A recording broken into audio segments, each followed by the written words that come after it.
Vamos lá, meus irmãos, vamos lá. Começando aqui nossa 10ª e última aula de Teologia Sistemática 2, Teontologia. Glória a Deus! Término de mais um módulo. Mais uma vez, graça e paz, meus irmãos. Graça e paz, irmão. Amém, graça e paz. Glória a Deus. Meus irmãos, eu quero ler um texto bíblico com vocês. Hoje nós estaremos concluindo o nosso querido livro-texto do Grudem. Falaremos sobre as últimas partes do livro com relação à parte 2, que são os temas da teontologia, né? No caso da doutrina de Deus. Concluiremos hoje a questão da criação, providência divina, milagres e oração, e eu darei apenas uma breve pincelada sobre a questão de anjos, Satanás e os demônios. Esses capítulos, anjos, Satanás e os demônios, eu trabalho em escatologia. Milagres, eu trabalho em pneumatologia, então eu praticamente milagres só vou também dar uma pincelada. Então hoje a gente vai concluir a criação, a providência divina, citarei milagres e trabalharei um pouco sobre oração. Um pouco, não é que o assunto não seja importante, é por causa do tempo mesmo. Hoje é o nosso 10º dia de aula. Então, estou muito feliz, meus irmãos, muito feliz, mais um módulo. Querendo Deus, semana que vem começamos um outro módulo, tá bom? Então, eu quero lembrar aos irmãos que as nossas aulas são gravadas, para que a gente possa utilizá-la aqui e, no futuro, utilizar essas aulas em EAD, abençoando outras vidas. E eu quero ler um texto com vocês, irmãos. Daniel 10, 21. Daniel 10, 21.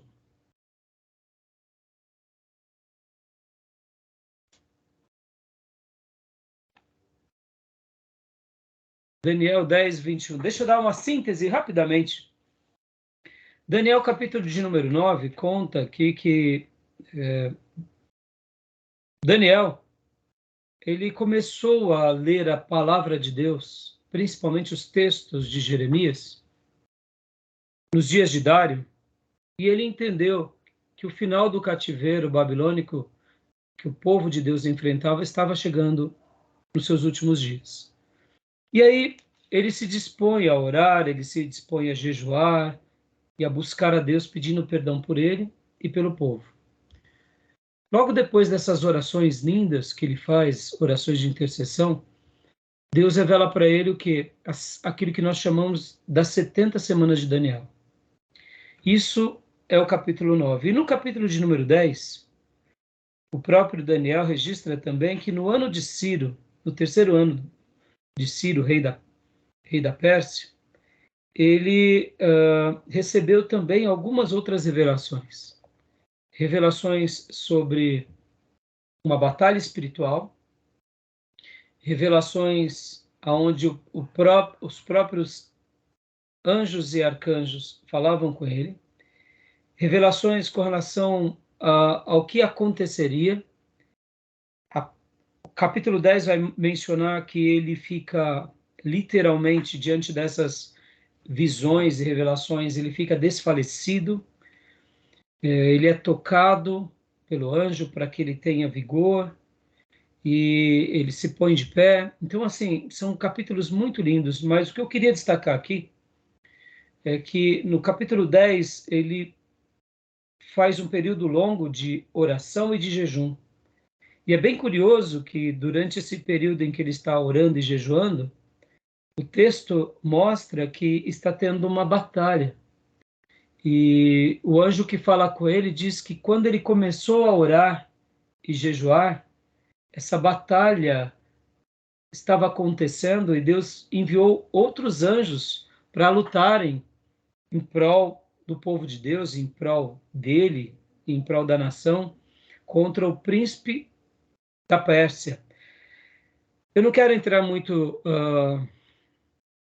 numa análise do texto, mas eu só queria destacar isso, porque hoje nós estaremos trabalhando sobre a oração, e domingo passado eu preguei sobre oração, baseado na vida de Daniel, E eu particularmente acredito, irmãos, que uma das armas mais poderosas de um filho de Deus, de um ministro, de um seminarista, de um cristão é a oração.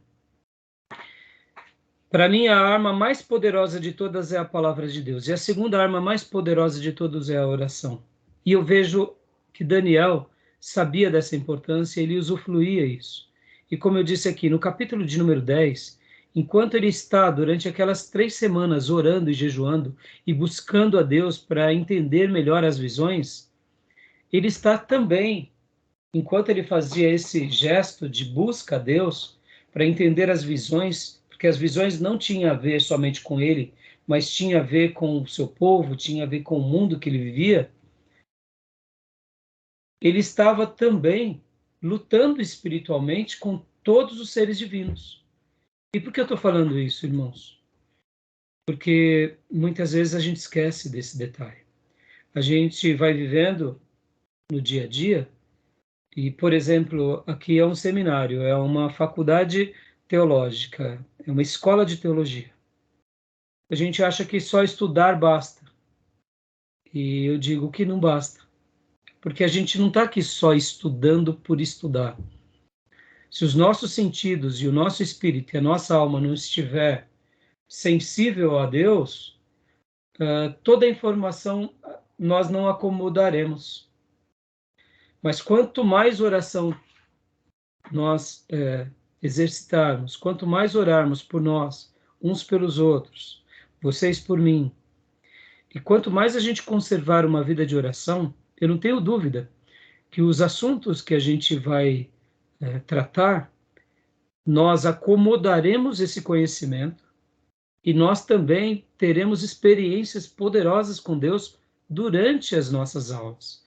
Porque diferente de uma faculdade que você se especializa para uma profissão, o ministério não é somente o exercício cognitivo, catedrático, que nós estudamos e aprendemos. O ministério e o seminário, ele é um exercício, inclusive espiritual. E se não tiver oração, nosso espírito não vai absorver as informações como de fato deveria. Pode ver que a oração, ela é o oxigênio do cristão. Nenhum cristão, seja ele quem for, vive sem oração. E um seminarista, muito menos. E um pastor e um obreiro, muito menos. Quem acha que vive sem oração é porque já está, eu diria, desgarrado há muito tempo. Então fica aqui essa palavra para vocês, e eu queria apenas ler o versículo de número 21, porque eu fiquei também impressionado que no final de todo o diálogo de Daniel com Gabriel, tendo aquela visão sobre Miguel, e então no finalzinho, no versículo 20 e 21, mas mais em especial o versículo de número 21, comenta algo que hoje pela manhã eu fiquei refletindo, e hoje confesso para vocês que eu peguei o meu diário, eu tenho um diário de oração, e eu escrevi algumas palavras nele, porque algumas palavras do versículo 21 saltaram para mim. E eu gostaria que vocês lessem agora comigo. Daniel 10, 21. Quem achou pode ler para nós.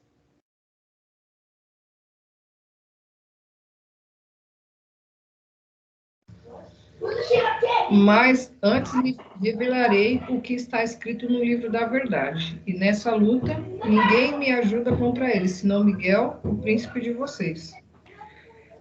Olha só que interessante, né? Aqui, antes revelarei o que está escrito no livro da verdade. São palavras do anjo. Algumas outras versões vai dizer assim: contudo, eu te declararei o que está gravado na escritura da verdade. Em outras versões diz assim: mas eu te declararei o que está registrado na escritura da verdade. Outras versões diz assim: eu te declararei o que está expresso na escritura da verdade. E aí são várias as palavras semelhantes a essas. Olha só o que está escrito aqui numa outra versão. Entre mentes declararei a ti o que consta na verdade da escritura. E eu fiquei pensando sobre isso. O que está escrito, o que foi expresso, o que está gravado, registrado na escritura da verdade ou na verdade da escritura. E eu fiquei pensando comigo, e hoje, enquanto eu refletia, eu dizia, que coisa linda. Foi como se Deus pegasse um pouco do livro da verdade de Deus, e aí eu me lembrei de Apocalipse. Lembra que naquele grande dia do trono branco, serão abertos os livros, e o livro da vida? E então eu fiquei pensando, segundo aqui, há uma escritura da verdade, que parece nos ter no céu, diferente dessa daqui, que nos foi revelada. Mas Daniel passou a descobrir de parte dessas profecias, ou parte dessa verdade, porque de fato ele orou, buscou a Deus, e Deus abriu os olhos dele, revelou o futuro. Então eu poderia dizer que Daniel aqui, por meio da sua piedade, por meio da sua súplica, por meio da sua oração, clamou a Deus, e Deus presenteou a ele com profecias que o Senhor faria. Somente Deus conheceria ou conhece e sabe, e que faz parte dos livros de Deus, que nós não temos acesso a isso, que nós temos acesso ao que Deus quiser revelar. Mas eu fiquei pensando, será que muitos servos de Deus também não podem desfrutar de algo assim? Saber de acontecimentos, é claro que não na mesma proporção das Escrituras, mas vamos lá, algo para o nosso país, algo dos nossos dias, sabe, algo realmente que Deus está querendo realizar. Quem sabe a oração não seja a resposta e a intercessão para que a gente entenda um pouco os planos de Deus na nossa geração. Então fica aqui essa palavra, no caso, é claro, como estou dizendo, essas revelações, ou quem sabe uma visão que Deus nos dá, jamais se compararia a essas que o Senhor deu para Daniel, porque essas são revelações sagradas para todo o povo de Deus, para todas as gerações.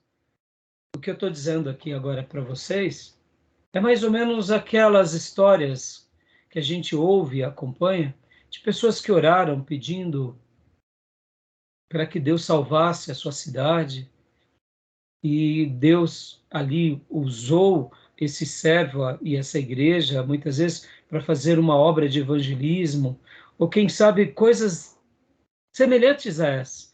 Então, eu deixo aqui essa reflexão para vocês, porque hoje a gente vai falar sobre oração, e aí eu lembrei desse texto que hoje eu refleti pela manhã, do capítulo 9, capítulo 10, e eu sei que muitas bênçãos de Deus para a nossa vida acontecem quando a gente ora. Não é assim, irmãos?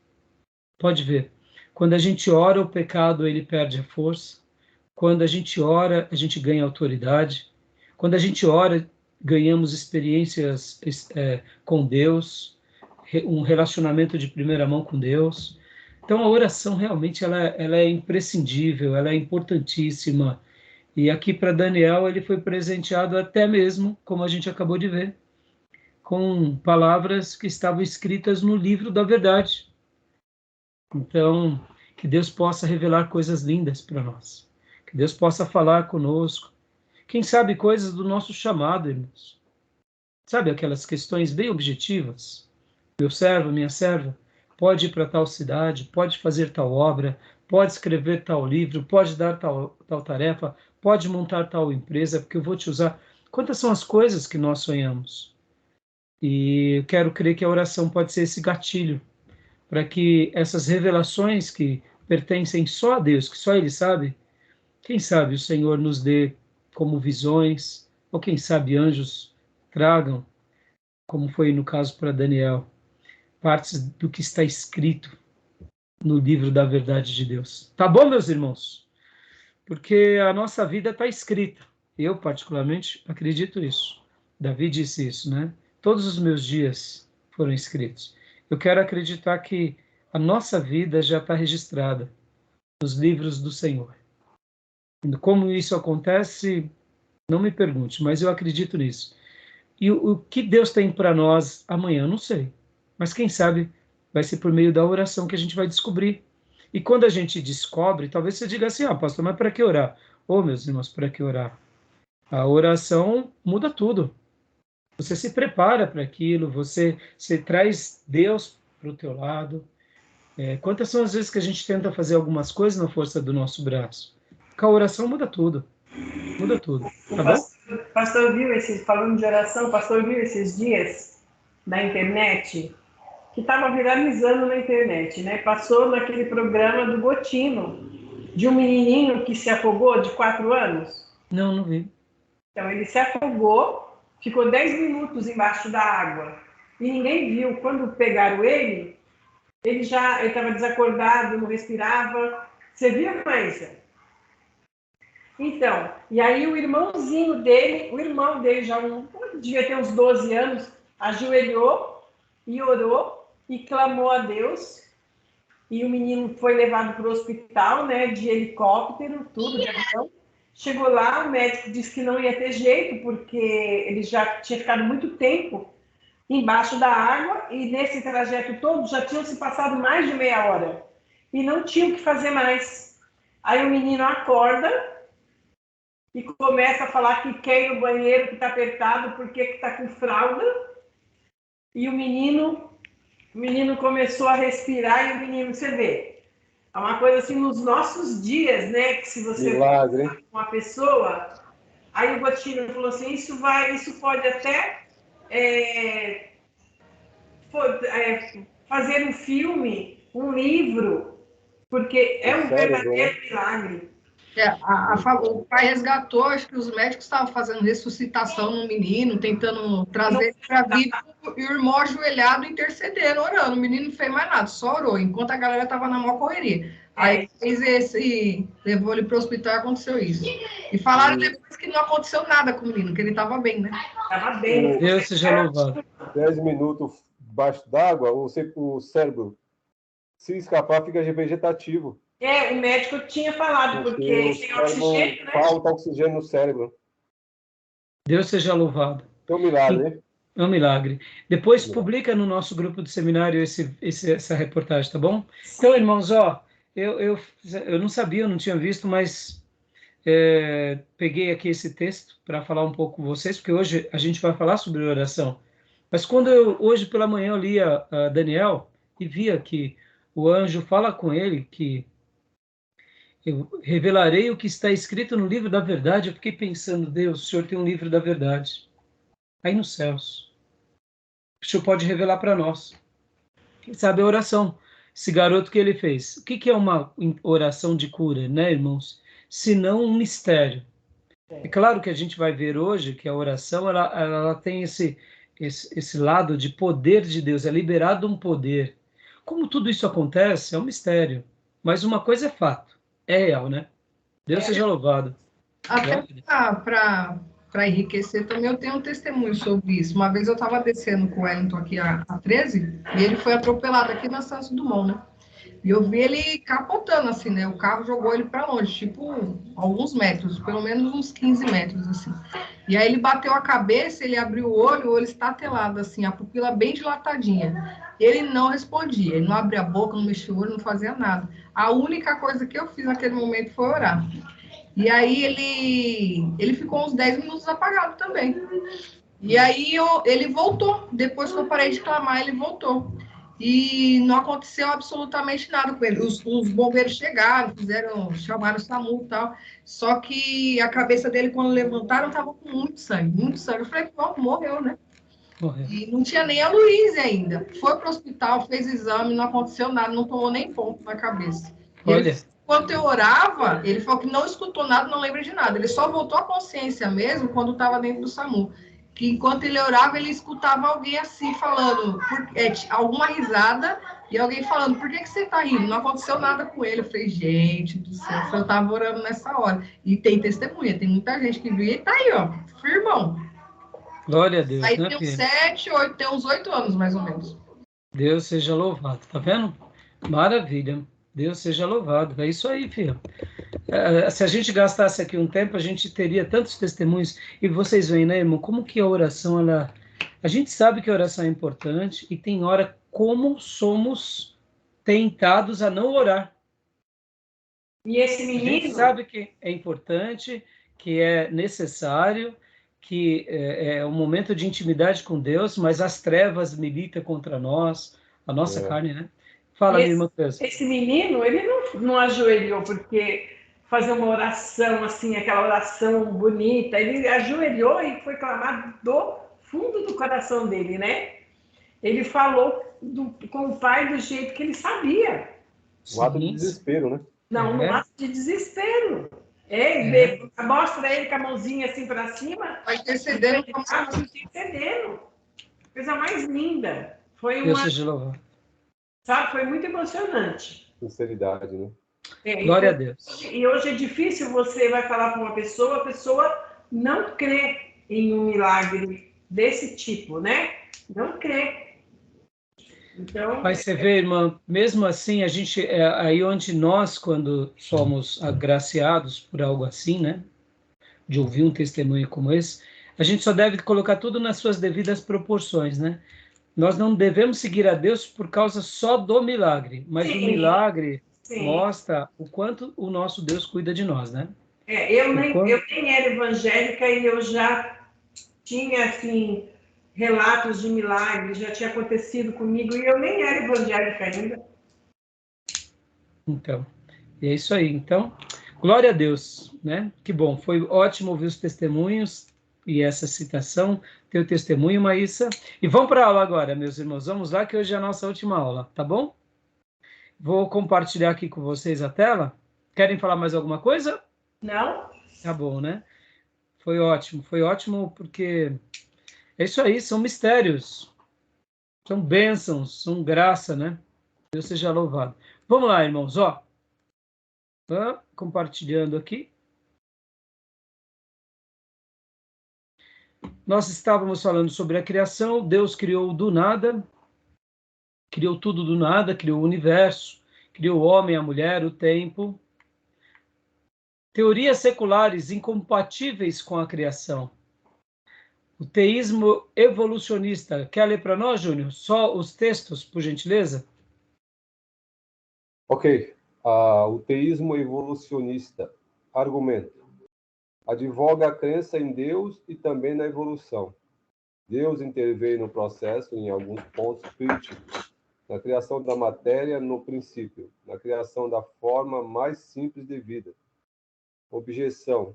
A Bíblia nega isso pelo fato de que não há possibilidade de uma criação que evoluiu. Aí referência os Salmos, Gênesis, Salmo, Mateus, Gênesis e Lucas. Amém.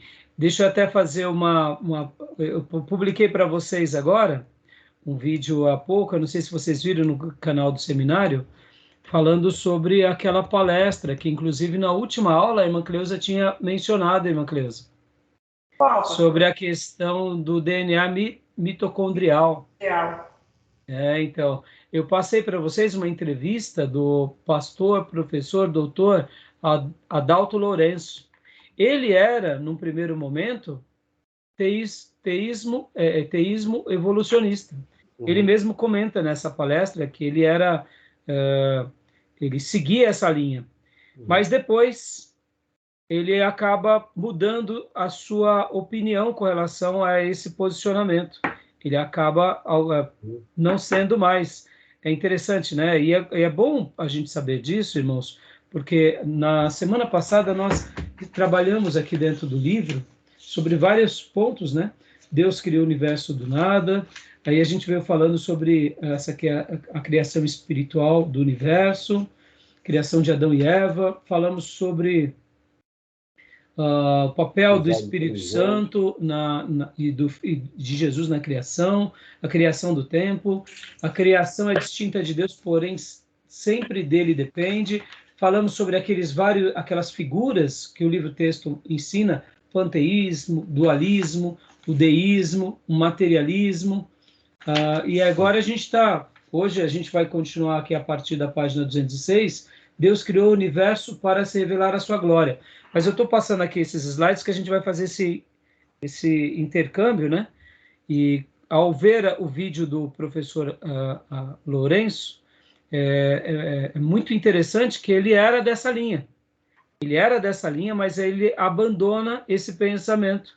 Porque nós tínhamos falado bastante, semana passada, inclusive, sobre a questão dessas correntes, né? E de como essas correntes elas acabam influenciando o pensamento de muitas pessoas. A questão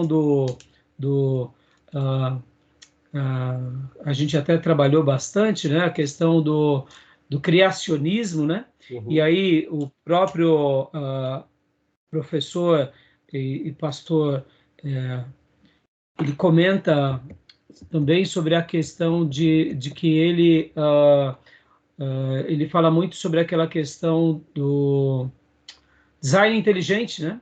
Uhum. Isso é muito legal.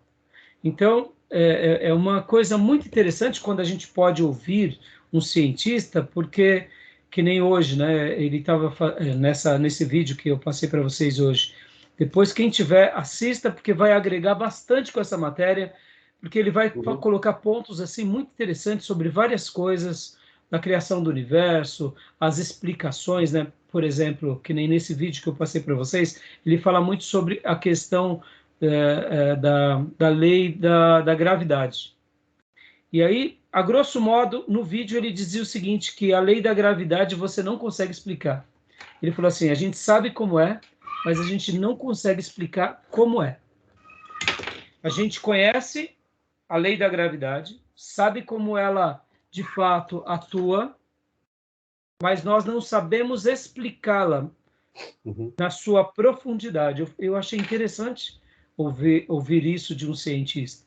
E ele dizia sobre essa questão, que Deus, fazendo uma analogia, se assemelha muito com relação à lei da gravidade. A lei da gravidade, ela é invisível, ela existe na nossa galáxia, é um fato. Cada região atua de uma forma diferente. Quem descobre é Isaac Newton, né? Oi? Quem descobre é Isaac Newton. Né? Isaac Newton, né? E aí ele fala o seguinte, que semelhante à lei da gravidade é Deus para conosco. Nós sentimos a gravidade, mas não vemos a gravidade. Verdade. Sabemos que é real, mas não sabemos explicar. E ele até comenta, eu achei muito interessante isso, né? Tá bom? Então, meus irmãos, aqui, né, você pode ver, eu fiz questão só de citar isso aqui para vocês, porque o teísmo evolucionista é uma linha, né? Uhum. Então, eu tenho aqui o argumento e a objeção, tá bom? Alguma dúvida até aí? Não. Não? A teoria da evolução, pode ler para nós, Júnior? Argumento. Antes disso, só um segundinho, por favor, Júnior. Teorias seculares incompatíveis com a criação divina. Pode ver, teoria da evolução. Evolução. Argumento. A ideia de que substâncias não vivas deram origem ao primeiro material vivo, que em sequência se reproduziu e se diversificou, gerando todos os organismos extintos e existentes. Né? A gente já conhece bastante sobre esse debate. Né? Querem fazer algum comentário sobre isso? Tem alguma dúvida? Esse é o momento para a gente estar se esclarecendo, né, irmãos?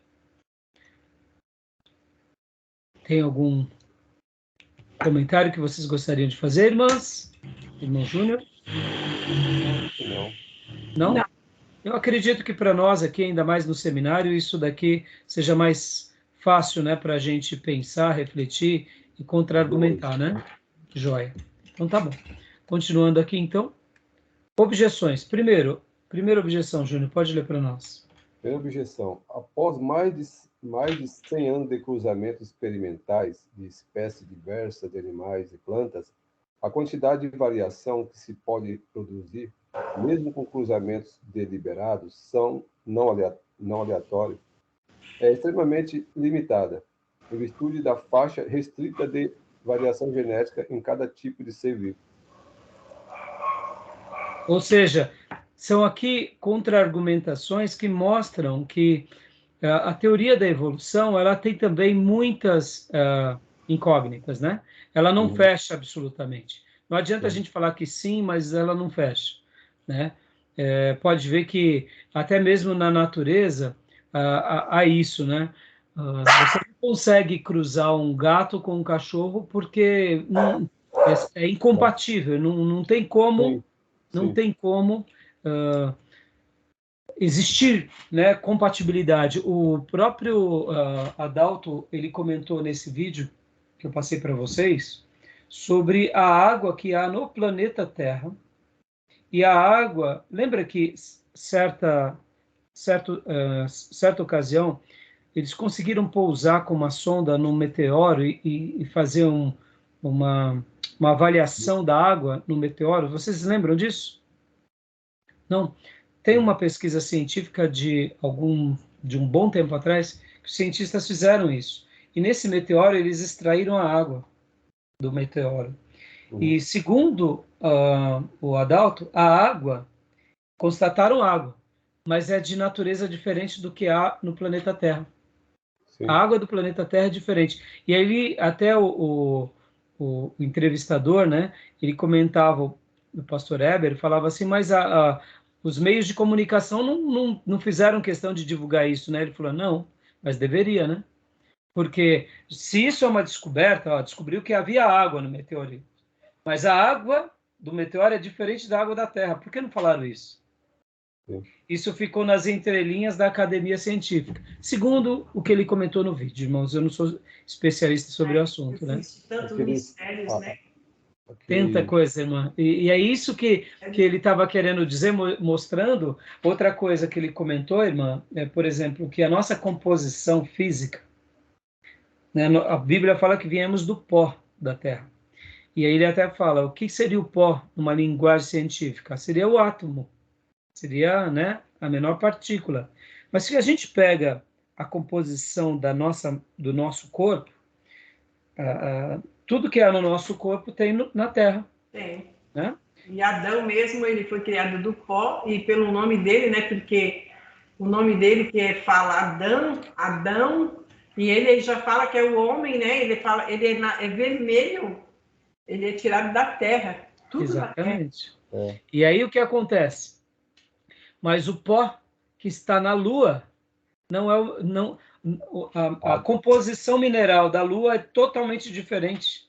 Segundo os cientistas, até o momento, parece que a composição dos pós desses outros lugares em que as sondas já chegaram, os robôs, não seria como se o tipo de pó que fez o corpo humano só existisse até o momento aqui na Terra. Sei que só a nossa galáxia ela é muito grande e ainda não se foi pesquisado tudo, mas pelo pouco que já se chegaram algumas conclusões, por exemplo, alguns vão dizer que no Big Bang, naquelas explosões, a Lua, por exemplo, ela seria o resíduo daquilo que sobrou no planeta Terra, etc. e tal. Então, seria a união, né, daquelas partículas que sobraram e que ficam orbitando. Mas a composição da Lua é muito diferente da Terra, não tem nada a ver.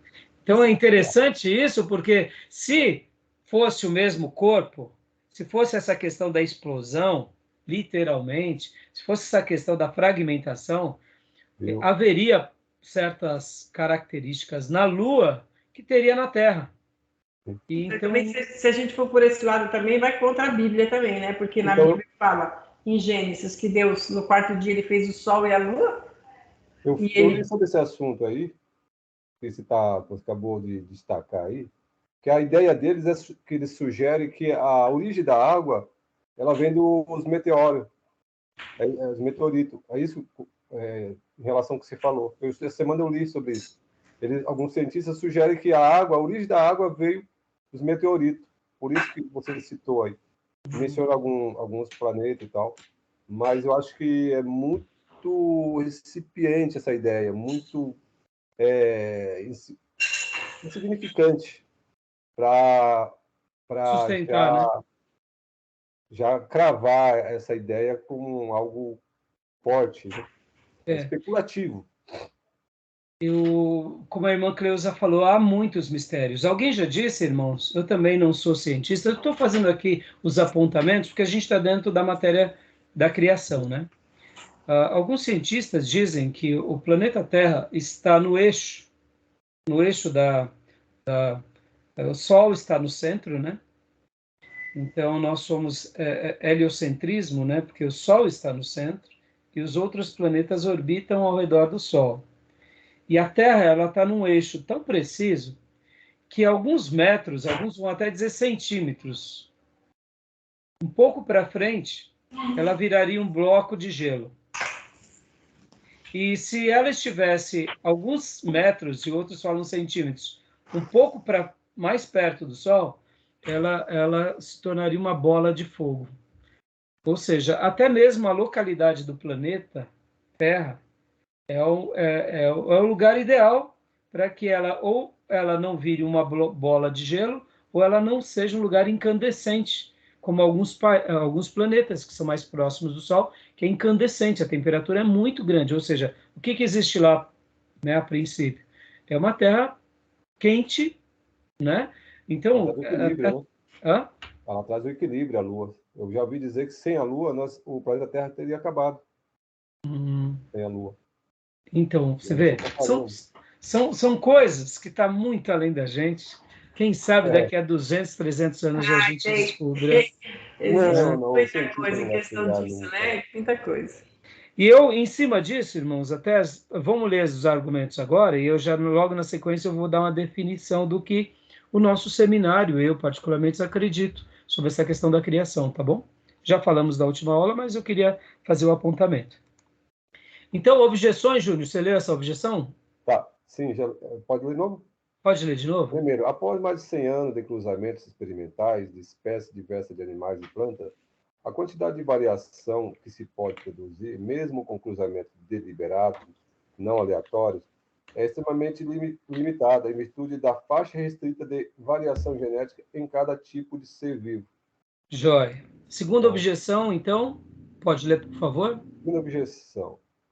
Nos atuais argumentos dos evolucionistas, considera-se popularmente que a ideia da, sobrevivência do mais apto, ou seleção natural, significa que os animais cujas características distintas lhe dão uma vantagem relativa acabam sobrevivendo e que os outros morrem. Mas na prática mesmo, virtualmente, qualquer característica pode ser considerada como vantagem ou desvantagem. Joia. Irmãos, né? Essa questão aqui é muito interessante, né? Essa questão é muito interessante, porque você vê, nós falamos o seguinte, né? Essa questão da seleção natural, ela é importante, sim. Sobrevivência do mais apto, ou daquele que mais se ajusta ou se adequa. Pode ver, sim. A adaptabilidade é um recurso que a gente não pode desprezar, até mesmo no gênero humano. Hoje, quem se adapta melhor a qualquer mudança, ele acaba tendo uma profissão, ele acaba abrindo novos leques de oportunidade. A pessoa que não tem uma adaptabilidade acaba sofrendo. E dentro do processo da genética, da biologia, a gente sabe disso, que isso acontece, né? Mas imagine, irmãos, se hoje, por exemplo, o Tim Rex estivesse solto aqui, não tinha ser humano, né? Só que essa tese aí da seleção natural, ele teve um desfecho muito ruim na história, porque os eugenistas usaram muito para a questão política, da raça branca, que eles eram mais superior. Então, essa questão de um sobrepõe ao outro. Exatamente. Social, e não é assim, né? Isso foi um grande problema, né? Mas você vê, o ser humano ele distorce, né? Alguém já disse, né, que a teoria de Darwin cria uma teoria e os homens fazem da teoria dele uma religião, né? Então, essa é uma frase muito interessante, que dizem que Darwin morreu, dizem, eu não sei, que Darwin morreu com a Bíblia no peito pedindo perdão, dizendo palavras mais ou menos como essa: Senhor, me perdoa, porque eu criei só uma teoria, mas as pessoas distorceram, fizeram da minha teoria uma religião. Algumas pessoas vão dizer que essa frase é dele, eu não sei, mas dizem que ele morre pedindo perdão, porque como cientista, ele trabalhou dentro do campo das hipóteses. Mas lembra que na minha abertura a gente leu um texto? A gente leu um texto, a gente comentou aqui sobre questões de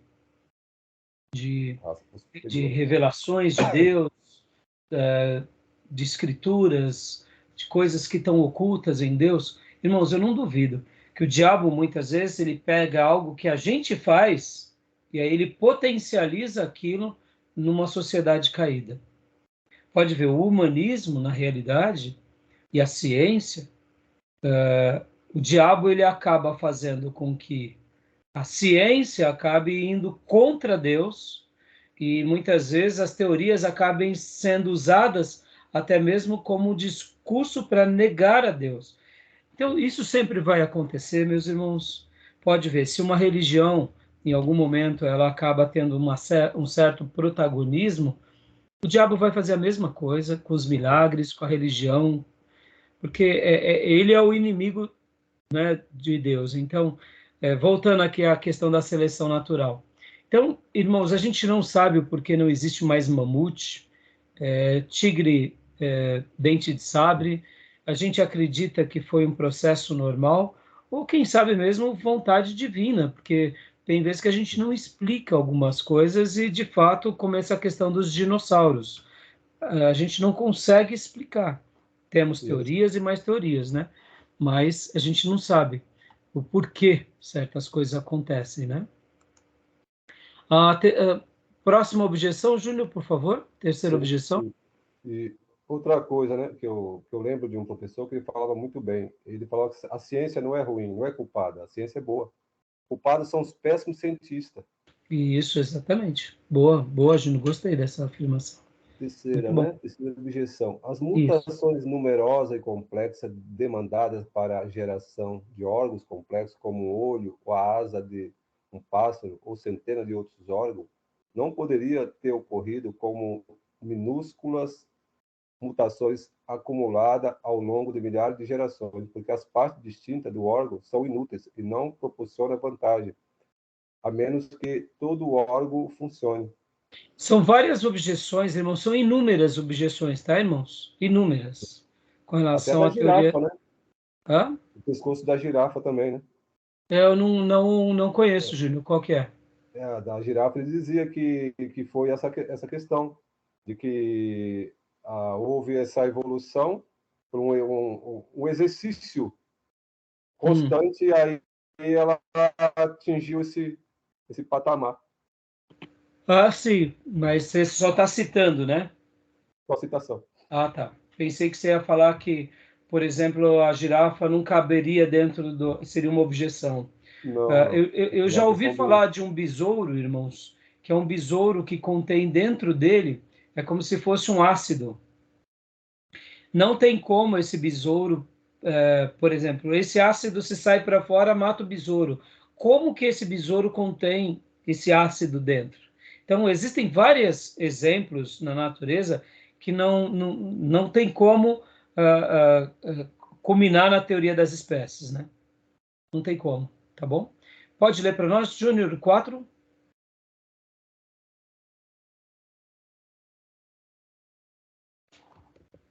Irmão Júnior? Tá bloqueado. Tá bloqueado, Júnior. Tá bloqueado o seu microfone. Não estamos te ouvindo. Está ouvindo agora? Eu posso falar a teoria de Darwin? Agora sim. Está ouvindo? Eu posso falar? Agora sim, pode ir. Segundo a sua teoria, entre as girafas de antigamente, com pescoço pequeno, teria nascido aleatoriamente alguns indivíduos com pescoço mais longo, o que faria com que conseguisse alcançar comida na copa das árvores. Absurdo, né? Entendi. E agora pode ler para nós, Júnior, então, por gentileza, o 4? Tá lá. Quarta objeção. o testemunho dos fósseis era o maior problema de Darwin em 1859. Lá para cá, esse problema simplesmente só piorou. No tempo de Darwin, havia já centenas de fósseis que demonstravam a existência de muitas espécies distintas de animais e vegetais do passado remoto. Mas Darwin foi incapaz de encontrar qualquer fóssil das espécies intermediárias para preencher as lacunas entre espécies distintas de animais. E esse ponto das peças intermediárias, ou seja, né, os fósseis intermediários, pode ver que, como o slide trata, só piora, né?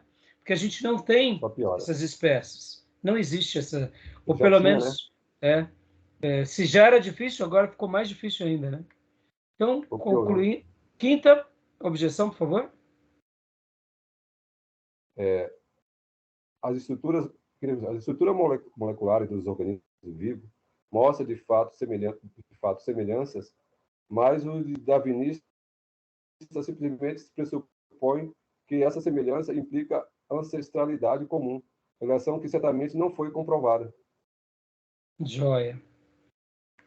E sexta objeção? Sexta objeção. A geração espontânea, mesmo do mais simples organismo capaz de vida independente, a célula das bactérias procariotes, a partir de materiais inorgânicos na Terra, não pode ter acontecido pela combinação aleatória de substâncias químicas.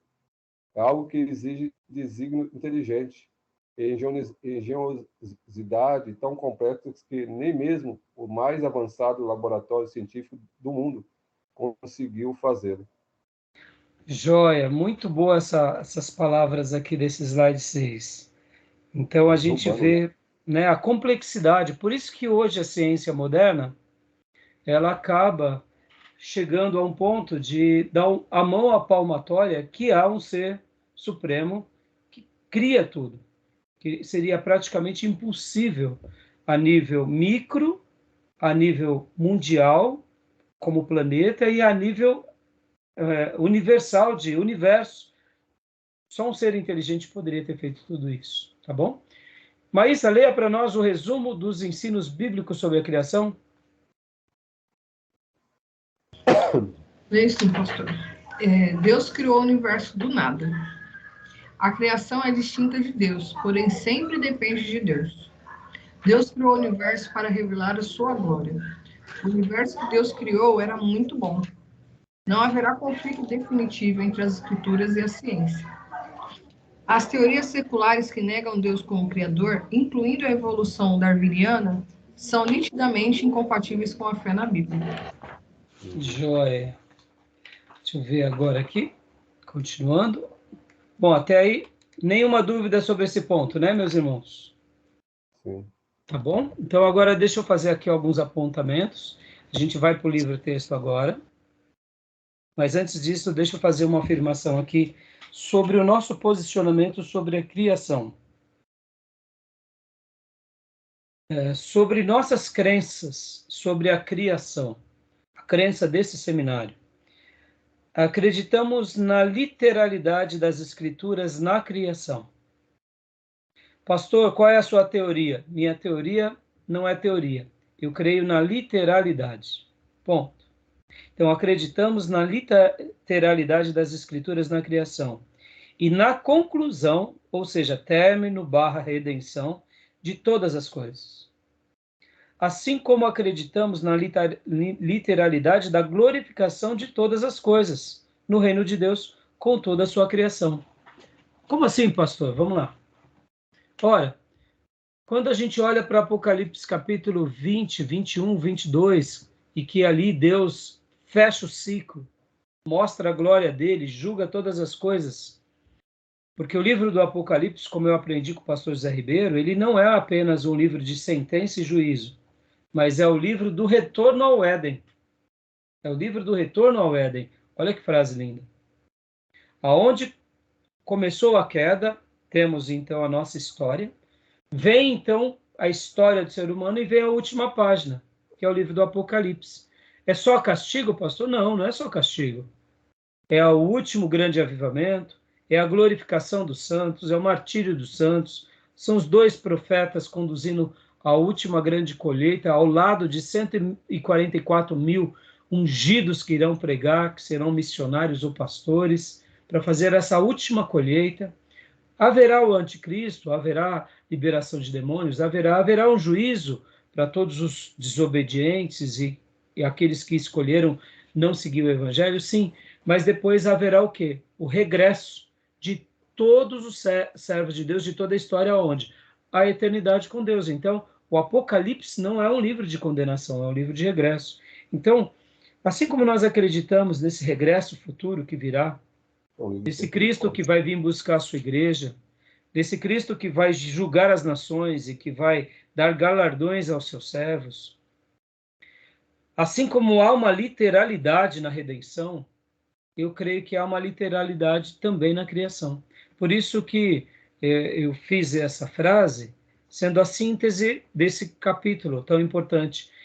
Não desconsideramos a ciência, aprendemos com a ciência, mas sabemos que a ciência ela acaba sendo a filha mais nova de Deus, que em alguns momentos confirma a Bíblia e em alguns outros momentos aparentemente não confirma. Mas quando ela não confirma a Bíblia, num primeiro momento, nós descansamos crendo que a Bíblia é um livro de fé e que é por essa razão que cremos em Deus. Não desprezamos a ciência, porque sabemos que a ciência é a maneira pela qual Deus fez esse universo, e a ciência é o privilégio dos homens de serem presenteados por Deus de codificarem o mistério da vida. Então, seguimos assim. Tá bom, meus irmãos? Sim, mas aí eu falo o seguinte, você fala da ciência, né? Eu não digo que a ciência em si, porque né, muitas vezes é cientista que interpreta a ciência, que traz a sua interpretação científica contra o que nós acreditamos, contra a palavra de Deus. Não digo que não se deve responsabilizar a ciência em si, mas Sim. aquele que interpretou e que criou a teoria científica que está querendo refutar a palavra de Deus da criação. Sim, mas quando eu falo a ciência, Júnior, pensa assim como a lei da gravidade. Ela é uma ciência. A matemática é uma ciência.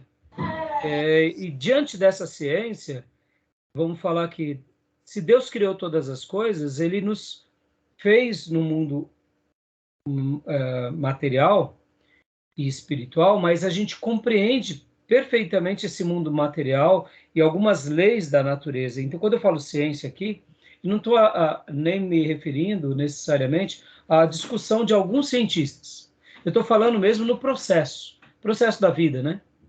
Por exemplo, a ciência como criação de Deus, como natureza, como esse ser vivo do planeta que pode ver, né? Com todas as suas faculdades, né? A questão do nosso tempo, nosso relógio, né? Nosso calendário, como o planeta ele vive, como ele faz o seu processo de rotação, de translação ao Sol, juntamente com as galáxias, juntamente com os cometas que a gente já descobriu.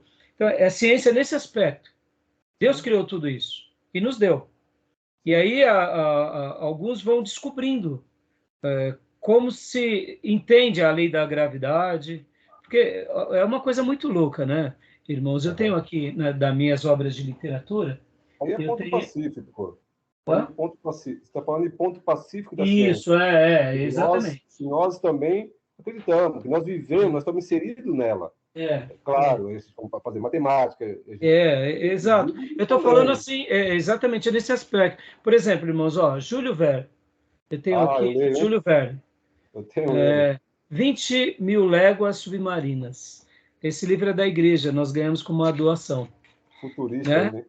Então, pensem, né? Júlio Verne, quando ele escreveu essa obra e as outras obras dele, 1828, irmãos. Centro da Terra, né? Viagem ao Centro da Terra, Viagem à Lua. Ele estava fazendo uma obra literária, uma ficção, mas que, na realidade, quem desbravou disso foi as nossas gerações. Mas será que eles foram mesmo na Lua e no centro da Terra? Não, então, aqui não, estou falando como obra, irmã. No centro da Terra, segundo alguns cientistas, ainda não. Possivelmente não, porque há uma dimensão muito complexa. Mas vamos pegar agora, ó, até mesmo no mar. Irmão, olha que mistério. Os cientistas, eles conhecem mais sobre a nossa galáxia do que o centro do que a profundeza do mar. E tem uma explicação para isso, por causa da questão da gravidade, né? E o seu pastor sabia que aonde a NASA grava tudo é no fundo do mar? Então. Isso daí, existem coisas que eu não sei.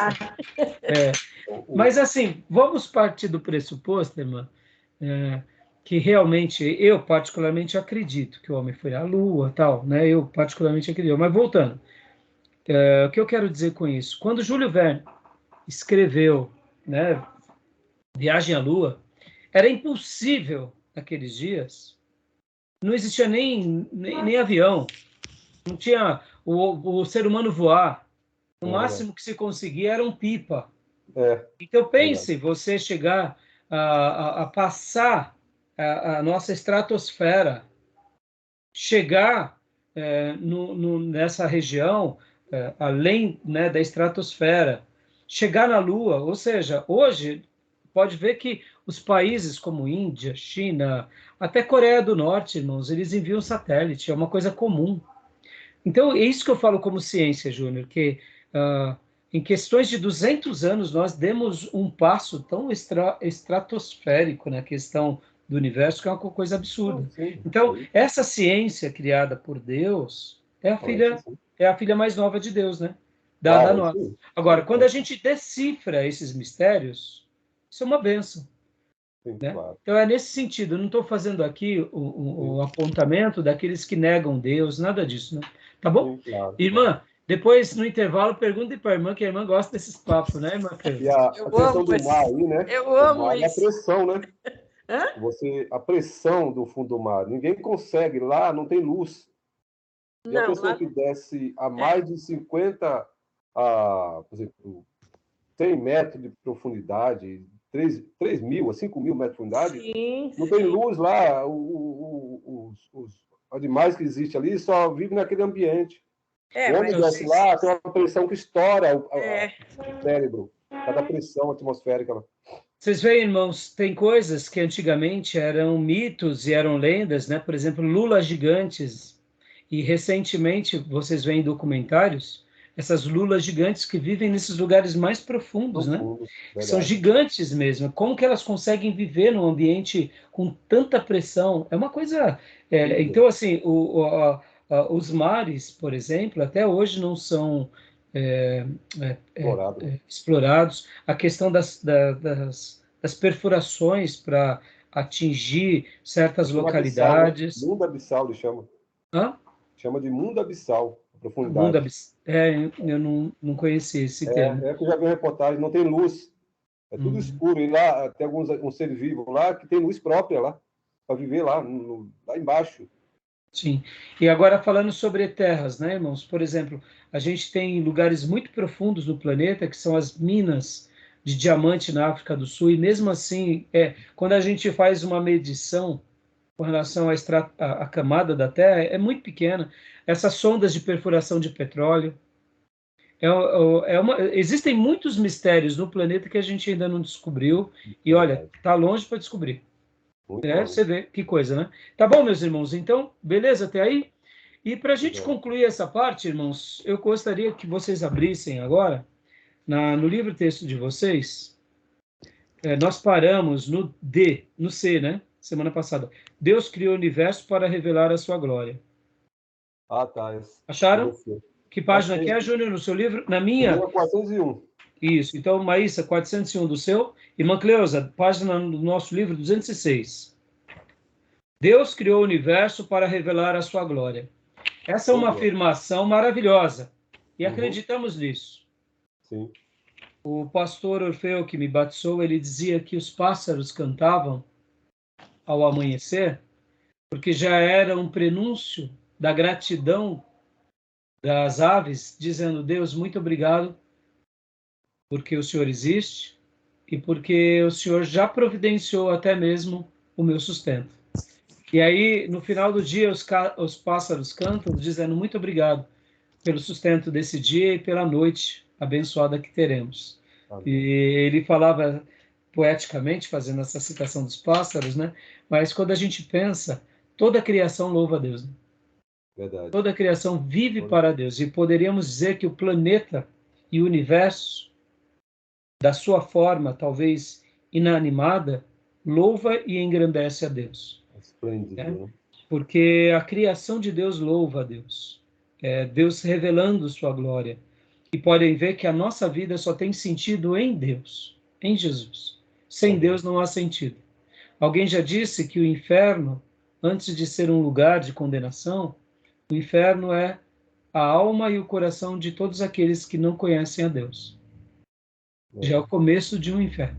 E eu admito que acho que é muito coerente essa afirmação. Na próxima página, no nosso caso aqui na página 207, está assim: o universo que Deus criou era muito bom. Na 208 está a relação entre as escrituras e as descobertas da ciência moderna. É um assunto bem interessante. Eu acho que é aqui que a gente tem que, como igreja e como seminário, nunca ter medo. Sempre estar aberto ao diálogo, sempre estar aberto às discussões. A gente não tem que ter medo de fazer ciência, não tem que ter medo de botar os nossos filhos na faculdade. Ensinemos a Bíblia, falemos com honestidade e acreditemos que Deus vai cuidar dos nossos filhos e das nossas gerações. E não temos que ter medo de discutir, de argumentar, de contra-argumentar, porque muitas vezes, em nome do simplismo ou da fé burra, a gente acaba evitando certas discussões. Qual o problema de dizer que não sabemos, não entendemos, não compreendemos? Nenhum problema. Tem tanta coisa que a gente não compreende. Eu estou casado, fiz agora...